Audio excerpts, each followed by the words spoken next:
talk ab Sorry, I just had to hit the record button. To talk about, elements of the psychology degree that maybe you haven't thought of before. And I want to introduce a wonderful counterpart of mine, Kristen Dixon.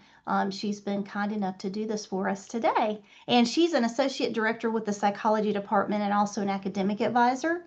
So clearly could be a resource to you as well. And I will now turn this wonderful session over to her. Thank you, Kristen. Thank you so much for having me. And thanks so much, students, for joining us on this somewhat windy, rainy Wednesday morning during registration week. I know it's probably a little bit busy, to say the least. So glad that you're able to pop in on here to learn a little bit more about psychology and a little bit more in depth on your education and experience. So what I'm going to go ahead and do is share my screen so that way we can get started into today's topic. Great, so pop up this, making sure everyone's still good, can see the PowerPoints.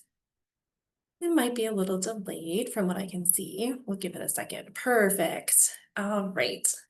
Well, again, welcome. My name is Kristen Dixon. So I have been working here at Charlotte with our wonderful psychology students for over 2 years now, but a previous experience working in the academic advising realm for probably over a decade now. So lots of higher ed experience and happy to dive into psychology with you all today.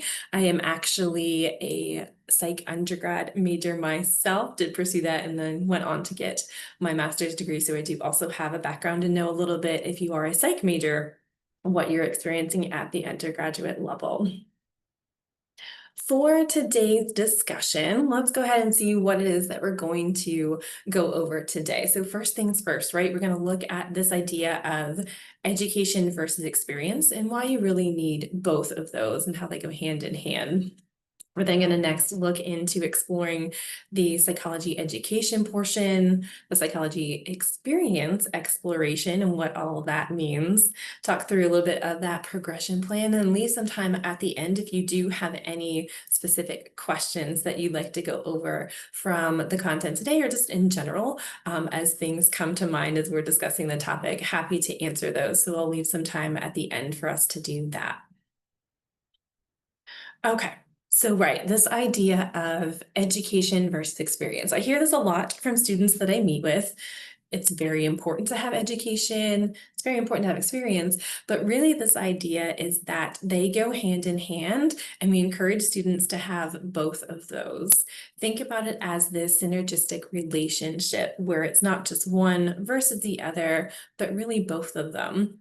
That education component that you're receiving is giving you that knowledge base, the background, the theories, the research done, common, maybe if you're a psych major, right? Some of those common studies that you've heard of, like Maslow's hierarchy of needs, or of course, Sigmund Freud's studies, right?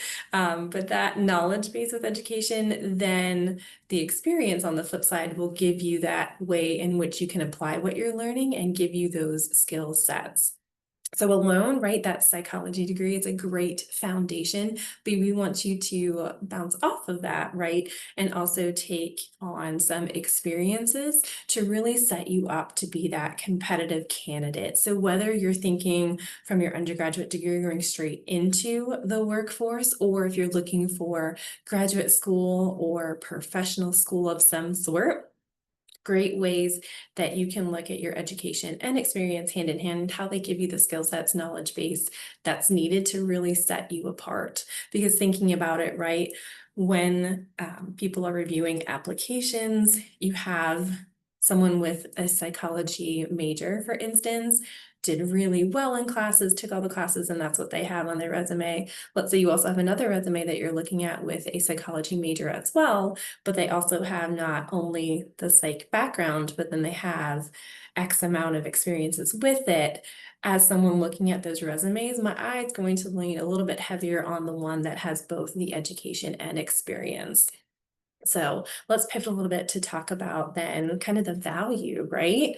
With education, again, you're getting the core knowledge base in that realm. So I don't want to assume everybody on here is a psychology major. Maybe you're undecided or in a similar one like social work or sociology, something like that. But really, the core knowledge base is what you're learning in those areas that help you can really get those critical thinking and analytical skills. So there is that value that you're learning, whether you realize it or not, just from getting that education. And then for the experience side of things, right, you're taking what you're learning and applying it and gaining even more skills. There's that networking component that you're also getting, whether that's from different faculty members to peers at other institutions to experts in the fields. And then there's that career clarity with your experiences. You can try different fields within psychology, which we'll touch on in a few moments, but that can really help aid in trying things out, seeing how much you love it or hate it can really help direct you on making those final decisions. And a key piece to note too, right? With the major in psychology, it's highly versatile. So a lot of us tend to think that if I have a psych undergraduate degree, I have to go get a graduate degree, or I can only really do clinical or counseling. Those are my only, two realms. But just to highlight, right, psychology, because of the nature of what you're learning, that you do have so many different areas that you can venture into. So I've worked with students that have ended up in human resources marketing, so that business side of things, also in education. So think like an admissions counselor or working with minors, right? Criminal justice is another big one that I've seen blow up in the field of psychology. Same thing with sales. So again, a lot of that person-to-person interaction that you're learning from the psychology background, and then being able to apply that in different fields other than what you might be used to or thinking that someone with a psychology degree can do. So with all of the values and everything, right, from your education, you are getting those transferable skills. Again, just by going to class, hearing the lectures, learning some of the courses. If you take a look at that, there is a lot, and especially within just going to classes, like I was saying. So you're learning about the human behavior. Very important, again, that you can take as someone in human resources or someone looking to go into sales, right? That human to human interaction that you're learning about. And pretty much every role that you're going to take on for a career, right? That reading, writing, speaking is going to be important. There's probably going to be emails or written correspondence that you're going to have to do, like documentation. In sales, right? If you are looking to sell a product or an awareness campaign, something like that, you're going to have to speak, right? Very important and things that you can learn in the classroom. Same thing with a psychology specific major, that psychological literacy that you're going to get. So how to take what experts have already done in the field and applying that to certain areas. So lots of those different skill sets that you can absolutely take with you, regardless of which field you ultimately end up with. So as I mentioned, psychology with the education component does offer a lot of different sub areas. With our degree here at Charlotte, we let you explore those different areas. In some other majors, so for instance, communication studies, they have an official sub area or concentration, right? Media and technology, public relations, things like that. In psychology, we do offer these sub areas, but they're unofficial. So when you graduate, you are getting a psychology degree, and then that then in turns goes to you as the student to then inform the interviewer on applications, things like that, if you did focus in on a particular sub area, just because there are so many. Some places have a little bit more of those core options that you can choose to explore versus others. So for instance, here at Charlotte, the brain science and cognitive psychology is one where we do have several faculty in the department that do offer courses in this realm. So in the learning cognition area, I do have at least 4 to 5 courses that you as a student could look to take if this is one area that you wanted to dive a little bit deeper into. But going kind of down the list, right, there's the climate and environmental psychology, if you want to pair more of that science with your psych background. Clinical psychology was mentioned. This is probably one of the top ones that students automatically assume that you would get into with a psychology degree. So focusing in on some of those treatment processes for individuals that have some mental health issues. On this one, again, counseling is also another big one that we see a lot of our psychology majors venture into, but developmental is also one area that's growing and one in which we here at Charlotte do offer several courses on this particular area if you wanted to take a deeper dive, learning about the individual from birth through death. So that's great ways that you can dive into that realm. Experimental psychology, again, another way of bringing in human and animal behavior. Forensic psychology is one area that we see, again, really blowing up. With that one, we see a lot of students venturing into the criminal justice realm and pairing that with their education here. But this one is great if you are interested. We have an introductory course that fills very quickly, but one in which that you can really start to get your feet wet in this area and learning about the ways in which you can apply psychology in the criminal justice system. So as I said, there's a lot. So on this page, looking at some more, health psychology is another big one for us here specifically at Charlotte. We have a health psychology PhD program. So even if you wanted to test out and think, yes, I might want to venture into a graduate program, that is a great pairing where faculty are already here in our Colvard building on the 4th floor. We do have our own wing of counseling for students there, and including some space for our health psychologists when they are looking at certain research and pieces. And so there is areas in there that you could take advantage of. So that's a bigger one. Human factors and engineering psychology. I've seen this paired right with our data science, computer science type courses. AI is really big, kind of getting in there, but pairing those well. Industrial and organizational, also known as IO psychology, another big one for our department specifically, where we do have plenty of faculty that are available and have a passion area for IO psych. Teaching and learning on this one. And again, last page, right? As I said, there are a bunch of sub areas, but quantitatives, if you love that whole math statistical side of psychology, great one to dive into.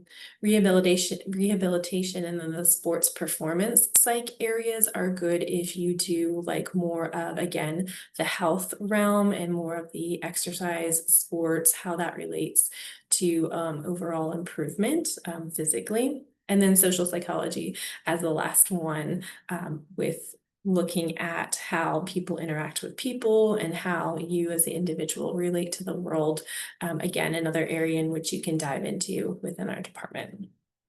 So as you can see, plenty of sub areas. So it's not just psychology, but if you, as I was going through those, checked off a lot of those that sound really interesting, great. We can absolutely incorporate some of those to have you explore. If there's one area that you're like, yes, cognitive psych is really where I want to go. I'm thinking about doing, neuroscience, things like that. Absolutely, we can cater that too. But as you can see, just wanted to make sure that you were aware of just all of the different sub areas that are out there within psychology, and even more are being developed too as our population learns and grows. So kind of be on the lookout for that. But again, these are just some of the main ones that we have currently in psychology. So before I go any further, right, I want to make sure that it's kind of aware of what kind of education requirements there are for at least us here at Charlotte for our psychology BS program. So I say it's a BS, Bachelor of Science degree, because there are some other psych programs out there at other institutions that offer a BA. Now, BA is kind of going away a little bit and moving more towards the BS as it's trending. But as of right now, we here offer a Bachelor of Science degree. So of course, as part of that, you're going to have your general education classes. Those are going to consist of, right, your math, your sciences, your communication and writing classes. With psychology, since we're located in CHES, also known as the College of Humanities and Earth and Social Sciences, part of our college requirements is foreign language. So you would have to go to the second level of a single foreign language. And then looking at the major core courses within psychology, because again, we're that BS degree, so heavy on more of the science, math, research type realm. We do require a science with a lab and without a lab. We do have those knowledge-based areas. These actually have updated as of 2025 fall, this semester. The core knowledge-based areas are the self and context. We're also looking at the lifespan, so making sure, again, you're aware of the general development of a human, intro to brain and behavior, so again, the mental processes, then also to beyond the Bachelor of Science in Psychology degree. So kind of like this presentation is going over a little bit, it takes a deep dive in what is it that you can do within psychology while you're an undergrad, but then also afterwards as well. So those are just some of the core knowledge-based areas that we currently require for our new curriculum. Then, of course, the research methods and critical thinking areas. We do have students take research 1 and 2, meaning that, again, that's an important component for the BS degree that we're offering. We want to make sure students have a good foundation and building up those skill sets for those areas. And then we also have a capstone.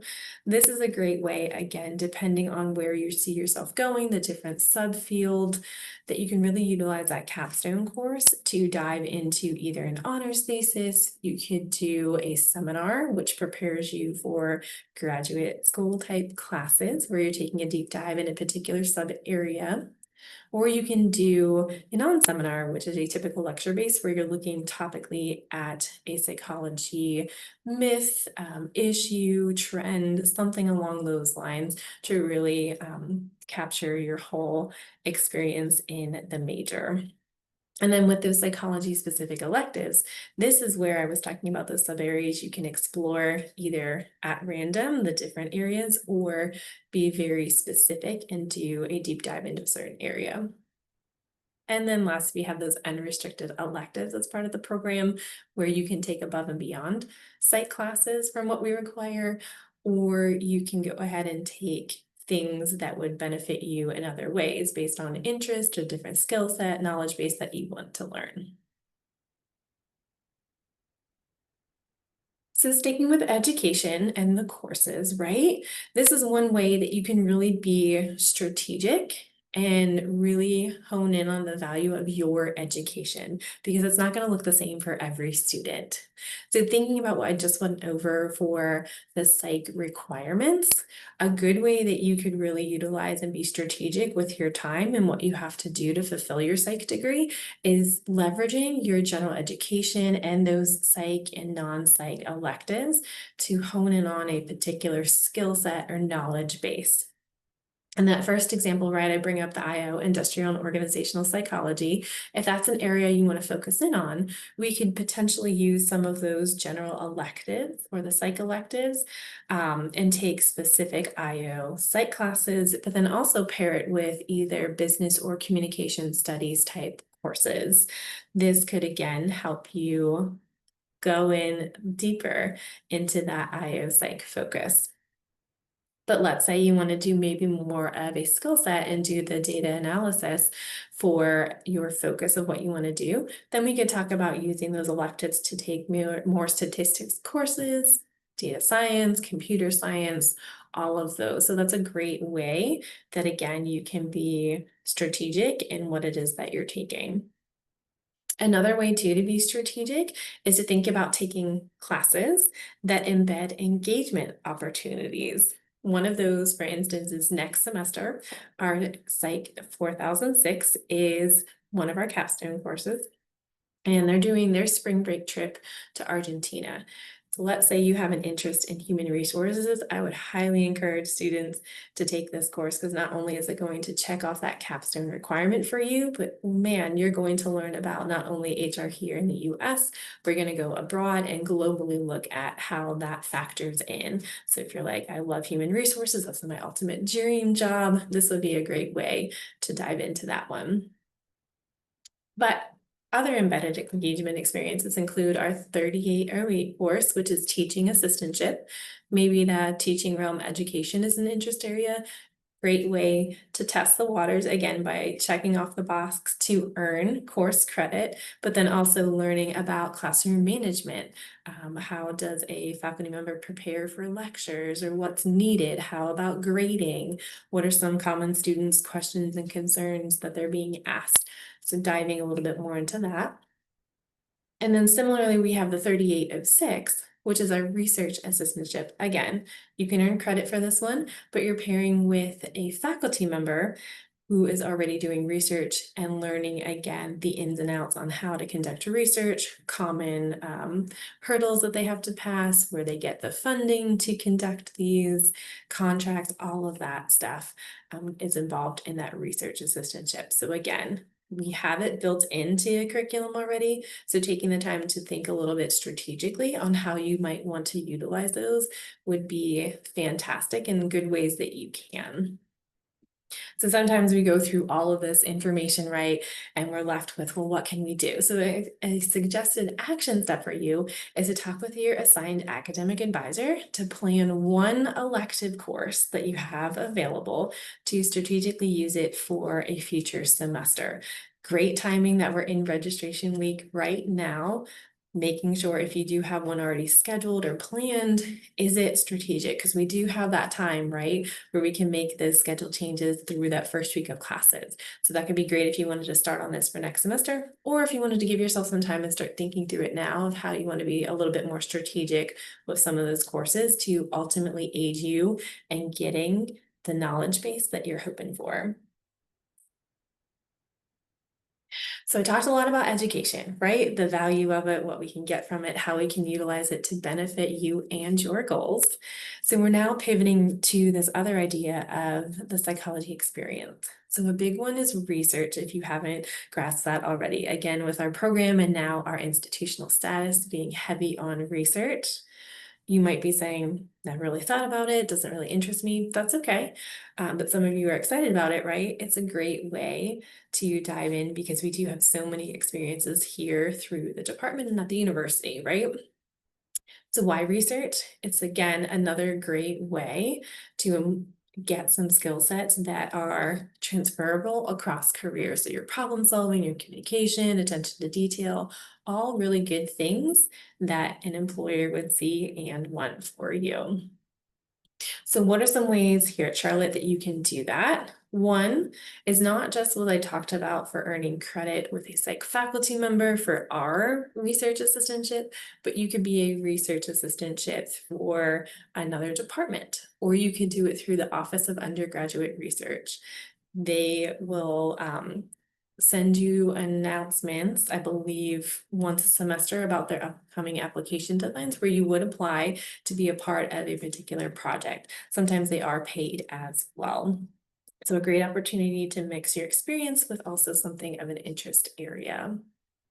The next one I touched on a little bit too, but think about doing an honors thesis. So not only are you going to be able to graduate with honors, specifically in psych, but then you could walk away at the end of your undergraduate career with designing your own project by taking those 1 to 2 honors courses and being, again, graduate with honors in psychology. So that's another great way that you can dive into research.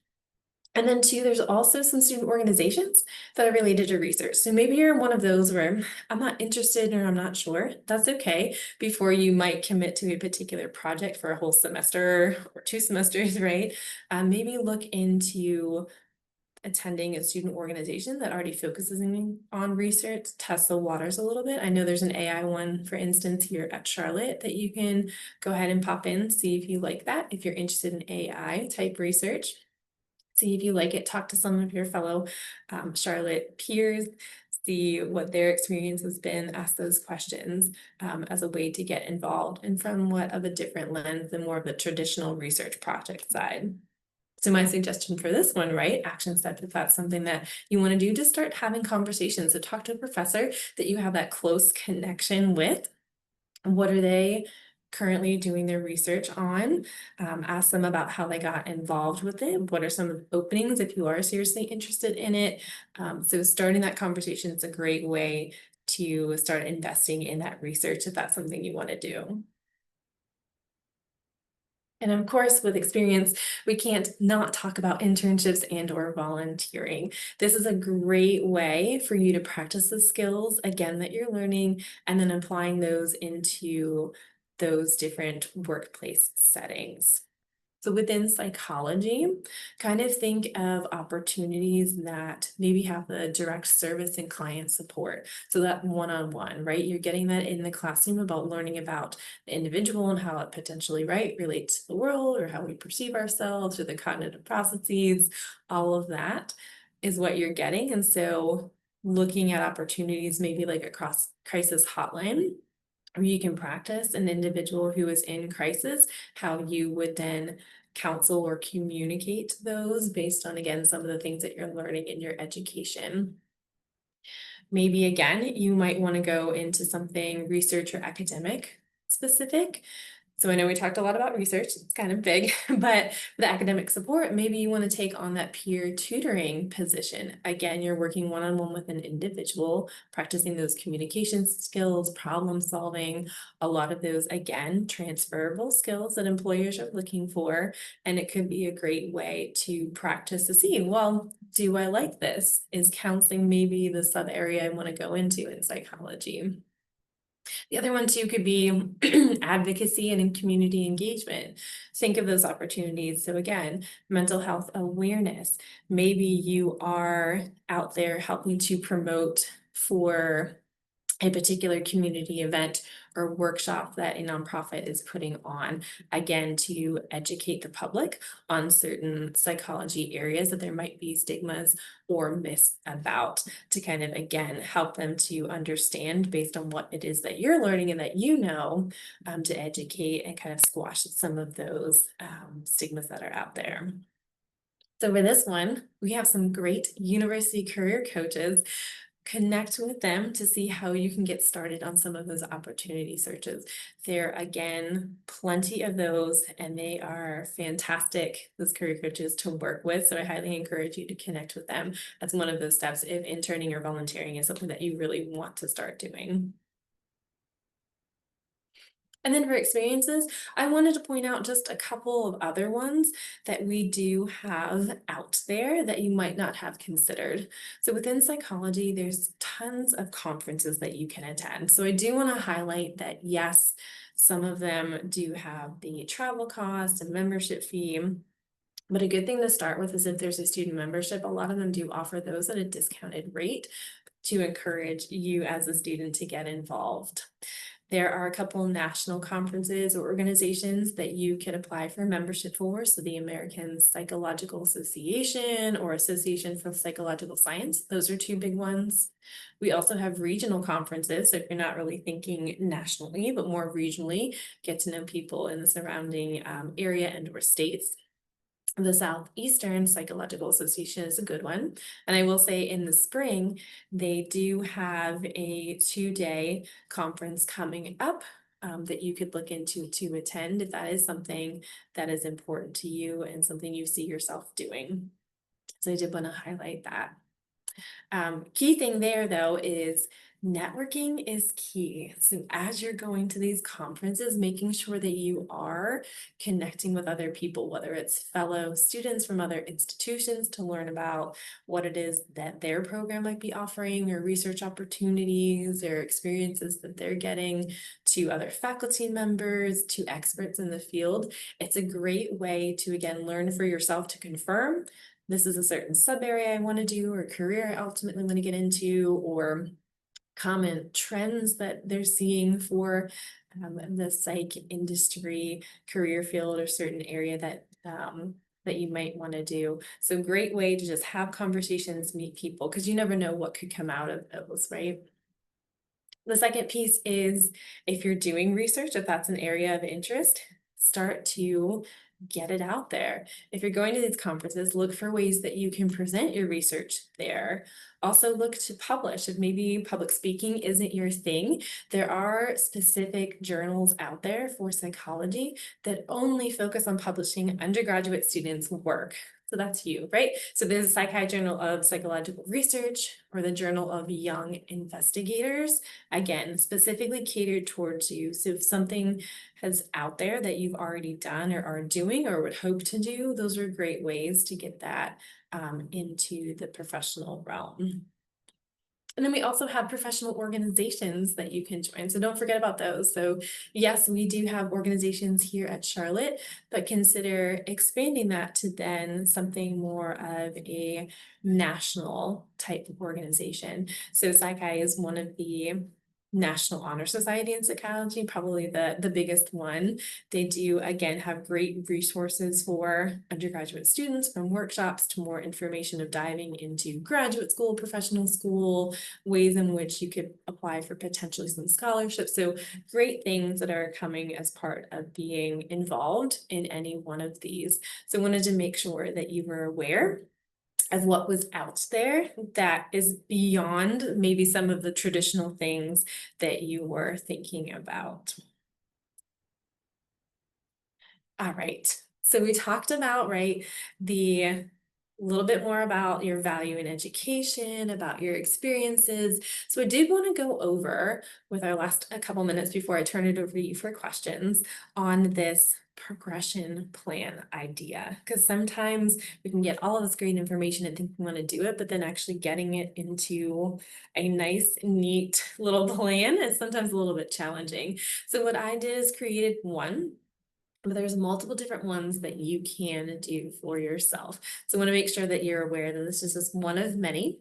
And if this is something that you want to do or need assistance with, I would encourage you to first start out with speaking with your academic advisor. They can kind of sit down with you and talk you through this a little bit. Utilize too, talking to a career coach that we have, maybe a mentor, your club advisor, anyone that you think is professional resource that you have a good relationship with, that you can start to build, have this conversation with.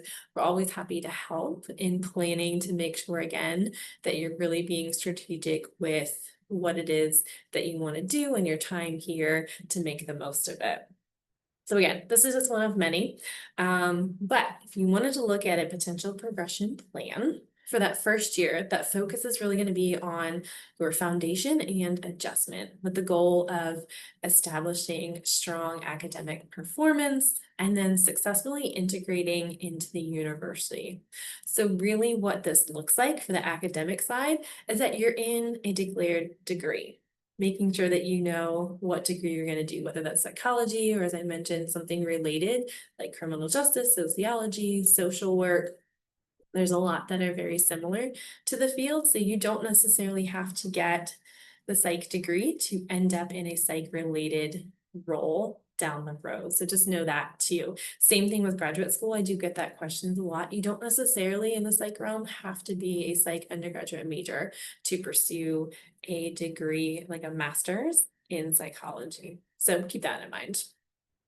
But for exploration that first year, right, looking at your future course planning and then some of the opportunities that are out there. When we get to university, there's a lot of things that you can do, and sometimes it's overwhelming. So taking the time to sift through to make the most of your time, because you don't necessarily want to do any and all things that come your way. You're probably going to get a little burnt out. You want to be selective in how you choose what it is that you want to do. And so that's a great way to start seeing what's available, what's out there, starting to plan on courses so they can go hand in hand again, making sure that they're both prioritized. And then lastly, for your first year, start thinking about building those professional relationships with faculty. I've unfortunately had conversations with students who are looking to apply for graduate school, which does typically require at least 3 professional recommendation letters. And Unfortunately, they haven't invested time in building relationships with faculty and are unsure of who to really ask. So it's a great way to start early, building those relationships. If again, you're thinking down the road for not just a job or internship, but maybe a scholarship, for volunteering or a part-time job, whatever that looks like, if they need a recommendation, that you have some people lined up and you're starting out already. So for year two or second semester, however you want to view it, right? There's that engagement and then initial exploration. So the goal here would be to add extracurricular activities, start career exploring, and then investigating some other opportunities that you might want to do. So what that looks like broken down is you're going to at least add one extracurricular activity. So maybe you are going to pick up that peer tutoring or join that student organization about research, right? Thinking about one thing, at least one thing that you can do that's extracurricular. And then for experience, start that prepping for applying for an internship, volunteering, research. Again, not just with recommendation letters, but also typically you'll need a resume for some of those things, starting to get that organized. Again, can't plug enough our wonderful career coaches that can assist with that preparation process. Networking for this one, think about that online presence, right? Maybe build that LinkedIn page or even look through the settings on some of your social media. And what you might want to do as again, you start getting your name out there for potential applications that you're doing in case you are searched, right? Not to be fearful, but just to be mindful. And then lastly, we do have for academic side, you're going to start some of that advanced coursework. Again, thinking through some of the strategic courses that you can choose to make sure that you are taking courses that make the most sense for your ultimate goals that you have. So then on the flip side, right, when you're halfway through, or maybe this is you now, that's perfectly okay, but you're going to start the specialization and deepening of your experiences. So the goal here is to secure job related experience and then define what it is that you're doing once you graduate. So for the academic portion, right, you're going to focus in on the specialization. So this could be one of those sub areas that we talked about. It could also be more of a generalist if you're not sure. That's okay, but just what area are you going to focus in on, and what do you want to learn? Because sometimes I have students that are looking at a pre-health professional school once they graduate, and so their focus or specialization is going to be more on those pre-health classes. So whatever that looks like for you, you're going to really start to hone in on that. And then think through again, if there is any embedded course experience that you want to do, now's a good time to do that. If you want to do an internship for credit, same thing with being a teaching assistant or research assistant. For experience, look through that career related role. So thinking through, okay, I might not 100% want to do this once I graduate, but securing something that is career related. So maybe going back to that example of the crisis hotline, if that's something that you think ultimately you want more of that direct experience with people to support them in their crisis or problem solving, right? That could be a good way to secure something like that. With networking, this could be then looking at professional relationships with those in the field. An easy way to do this could be potentially, again, LinkedIn, by viewing people's pages, connecting that way, maybe potentially joining some interest groups, things like that, where you're starting to expand it not just to faculty here on campus, but then also those in your field that can, again, you can follow, like, have conversations with potentially, things like that. And then for engagement, think about adding an additional extracurricular activity. Maybe the one that you did previously has come to an end, you're tired of it, and you want to do something else, great. Or maybe you want to add on something else because now you've gotten a feel for it and want to do it that way to add on another one for your experience. And then finally for that year four is that capstone and transitions. The goal here is to complete the program successfully, aka your major, for graduating, all things checked off, good to go for that. And then you're executing that post-graduation plan. So for engagement, if you haven't already, think about taking on a leadership role. This will be great. Again, another transferable skill that you can take across the board to any career that you might be considering. For experience, if you haven't already, be great at this point too if you could secure a career-related role. If not, maybe trying another one, if you've already did one previously. Networking here is going to be big on maintaining those contacts. So if you've been good at getting faculty, building those relationships professionally, all of that, just making sure that those are maintained, especially faculty once you leave. And then for academics, as always, right, finishing strong as best you can to make sure that, yes, you are officially graduating, earning that degree or degrees to finish up. So like I said, this is just one example of a way that you could plot out both that education and experience together to not feel overwhelmed or a little bit lost. But like I said, plenty of people out there, potentially starting with that academic advisor to help you with this on how you can do both to really ultimately make you successful, because we want to see that for our students here. We got these jobs because we love working with you and doing that. So just let us know. We're happy to always help the best that we can. So hopefully you can see both the value in your education and experience, and have a few starting points that you can do as early as today, potentially, to really help you in that realm of making sure that, yes, you are getting both your education and experience to be that really competitive applicant for whatever is next for you. So as I mentioned before, I'm going to open it up now to any questions. I know we have a couple minutes left. And Brandy, I think I saw a few chats in there, so I'll just kind of open it up to any questions. Yes, in the chat, we were recommending some things for the students, but certainly we'll take questions. If you want to come off mute or throw in the chat, that's what we're here for.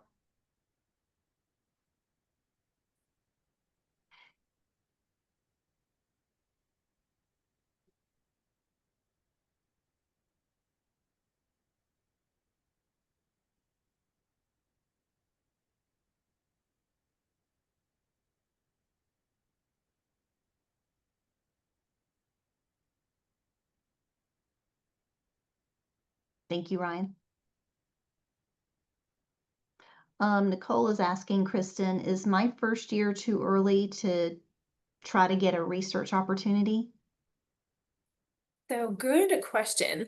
So typically for the psych realm with research, they do like to see you have at least a research one. So our psych 2391. That one is a little bit of sequencing where if you have taken your intro to general psych and your statistics course, you're eligible to take that one. So typically if you're coming in first semester and you have both of those done and plan to do your research one in your spring semester, then that could potentially look like sophomore year for you to start exploring some of those research opportunities. So yeah, so there is a little bit of that sequencing to be mindful of, and also a little bit of preparation that some faculty expect to see, but typically it's around research one. But yeah, good question. Any other questions? Throw in the chat or come off mute. This information is so helpful. You're welcome, Nicole. Okay, Sharon, how will the new knowledge base courses affect the total 120 credit hours for graduation? Good question. Yes, so I did mention that as of this semester, there is the new knowledge base and curriculum that we're requiring for the psych major portion. So the good news is that the 120 credits required is not changing. And same thing with the psych major requirements. On the previous curriculum, it was 49 major specific requirements. On the new one, it's also 49 major specific requirements. So essentially what we did is that in the previous catalogs, we had knowledge-based areas that students could choose from. So an application area, learning cognition, developmental, and there was a bunch of choices for all of those.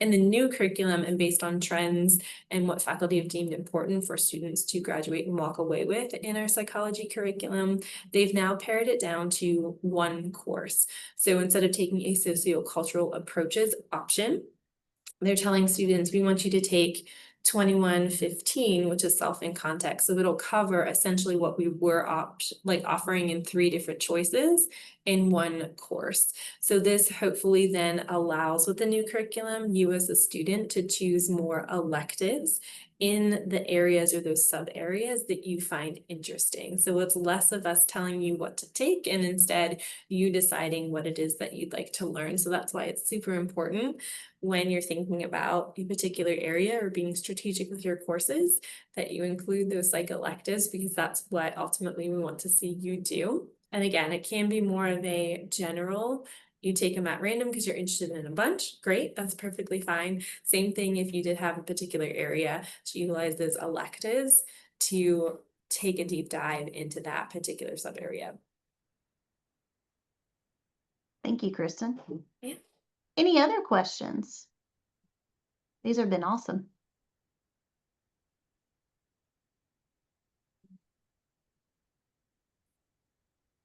Well, as always, if you think of things afterwards, because sometimes that's what happens, or if we chat with our friends and have questions, you can always email me directly. It's just kristen.dixon@charlotte.edu.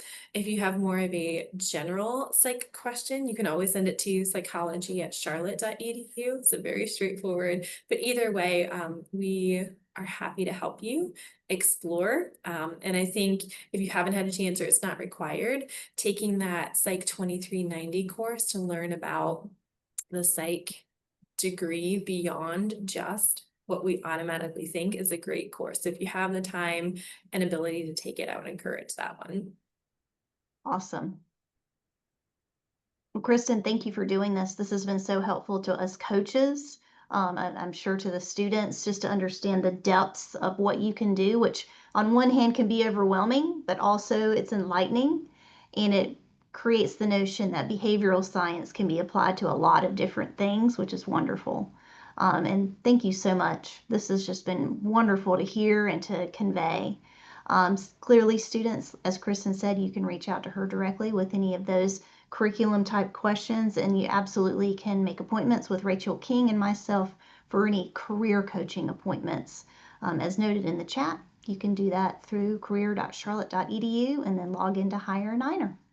Hope you guys have a wonderful day, and thanks for joining. Thank you. Bye.